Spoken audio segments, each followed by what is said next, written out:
తెలంగాణ రాష్ట్ర రాజకీయాల్లో ఎప్పుడు ఏం జరుగుతుందో తెలియడం లేదు. ఒక పార్టీ ఎమ్మెల్యేలు మరో పార్టీ ఎమ్మెల్యేలతో కనిపిస్తున్నారు.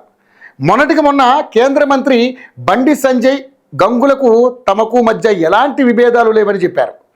ఇటు చూస్తే కాంగ్రెస్లో ఉన్న ఫిరాయింపు ఎమ్మెల్యేలు బీఆర్ఎస్ నేతలతో చట్టాపట్టాలు వేసుకుని తిరుగుతున్నారు. మనసు మొత్తం గులాబీ రంగు నింపుకుని పైకి మాత్రం కాంగ్రెస్ కండువని చూపిస్తున్నారు. అలాంటి వారి లిస్టులో తాజాగా పటాన్చెరు ఎమ్మెల్యే మహిపాల్ రెడ్డి కూడా చేరిపోయారు. మొన్నటికి మొన్న దానం నాగేంద్ర సొంత పార్టీకి వ్యతిరేకంగా విమర్శలు చేశారు. ఇక ఇప్పుడు మహిపాల్ రెడ్డి వంతు వచ్చింది. ఇతను విమర్శలు చేయలేదు, కానీ నియోజకవర్గంలోని కాంగ్రెస్ కార్యకర్తలను కలుపుకుపోవడం లేదట. అంతేకాకుండా క్యాంప్ ఆఫీస్లో సీఎం రేవంత్ రెడ్డి ఫోటో కాకుండా కేసీఆర్ ఫోటో ఉండడం, గులాబీ పార్టీ కుర్చీ ఉండడంతో ఆగ్రహానికి గురైన కాంగ్రెస్ కార్యకర్తలు ఆఫీస్పై దాడి చేశారు. కేసీఆర్ ఫోటో తీసేసి సీఎం రేవంత్ రెడ్డి ఫోటోను పెట్టారు. ఈ క్రమంలోనే నియోజకవర్గ కాంగ్రెస్ ఇన్ఛార్జి కాటా శ్రీనివాస్ స్పందించారు. కార్యకర్తలు ఇలా చేయడం సరికాదని అన్నారు. అయితే మహిపాల్ రెడ్డి సైతం ఈ ఘటనపై ఫైర్ అయ్యారు. కాటా శ్రీనివాస్ దాడి చేయించారని ఆరోపించారు.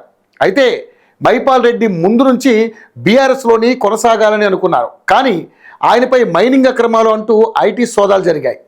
ఈ నేపథ్యంలోనే మహిపాల్ రెడ్డి కాంగ్రెస్ కండువా కప్పుకోవాల్సి వచ్చింది. బీఆర్ఎస్తో తన అనుబంధాన్ని పెంచుకోలేదు. అయితే మొన్న జరిగిన దాడి ఘటనతో మళ్ళీ సొంత గూటికి చేరేందుకు సిద్ధమవుతున్నారనే ప్రచారం జరుగుతుంది. ఈ నేపథ్యంలోనే తాజాగా బీఆర్ఎస్ పార్టీ ఎమ్మెల్యేను పరామర్శించడంతో అతను గర్ వాపసీ ఖాయమని స్పష్టమవుతుంది. ఉత్తరాఖండ్ పర్యటనకు వెళ్లి గుండెపోటుకు గురైన సికింద్రాబాద్ ఎమ్మెల్యే మాజీ డిప్యూటీ స్పీకర్ తీగుళ్ల పద్మారావు ఆసుపత్రిలో చికిత్స పొంది తిరిగి హైదరాబాద్ చేరుకున్నారు.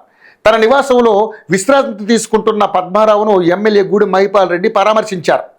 సంటు వేసుకోవడంతో ఆరోగ్యం మెరుగైన విషయాన్ని తెలుసుకున్నారు. ఉత్తరాఖండ్లో ఏం జరిగిందని పద్మారావును అడిగి తెలుసుకున్నారు. ఆరోగ్య వివరాలు కూడా ఆరా తీశారు. ఈ క్రమంలోనే కొన్ని రాజకీయ పరిణామాలపై చర్చించారని కూడా తెలుస్తోంది. ఇటీవల కాంగ్రెస్ పార్టీ కార్యకర్తలు కాటా శ్రీనివాస్ అనుచరులు చేసిన దాడి విషయాన్ని మహిపాల్ రెడ్డిని పద్మారావు అడిగి తెలుసుకున్నట్లుగా తెలుస్తుంది. పటాన్చెరు నియోజకవర్గంలో ఉన్న పరిస్థితులు, జరుగుతున్న పరిణామాలు వీరిద్దరి మధ్య చర్చలోకి వచ్చినట్లుగా తెలుస్తోంది.